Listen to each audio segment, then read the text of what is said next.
तर Lonavala trip part 3 मध्ये तुमचं स्वागत आहे. सकाळी आम्ही 7 वाजता झोपलो होतो आणि लगेच 8 वाजता उठलो होतो, म्हणून डोळे वगैरे सुजले होते. तर बाहेरचा व्ह्यूज तुम्ही बघू शकता मंडळीनो, किती सुंदर आहे. तर आम्हाला निघायचं होतं, तर आम्ही सर्वांनी पटापट आवरून वगैरे घेतलं. तर हर्षालीने मॅगी वगैरे आणलेली होती, तेच कोमल बनवायला गेलेली होती आणि तिने आमच्यासाठी मस्तपैकी मॅगी वगैरे बनवली होती. तर मस्त पावसाचा व्ह्यू एन्जॉय करत करत आम्ही मॅगी वगैरे खाल्ली. हर्षालीने व्हॅन बुक केली होती, तोपर्यंत व्हॅनची वाट बघत आम्ही इथं गप्पा गोष्टी केल्या आणि थोडेसे फोटोज वगैरे काढून घेतले.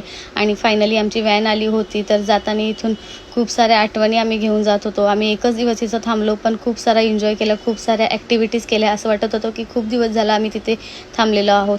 आणि मग आम्ही इथून निघलो इकडे मॅप्रो गार्डनला येण्यासाठी. तर इथे येऊन मला समजतं की इथं फूड टेस्टिंग असते. आपल्याला जे फूड घ्यायचं असते ते अगोदर टेस्ट करायला भेटतं. तर मी तर खूप सारे फूड वगैरे टेस्ट केले आणि मला तर इथे खूप जास्त मज्जा आली. आणि प्रत्येक काउंटरवरती जाऊन आम्ही फूड टेस्टिंग केली आणि खूप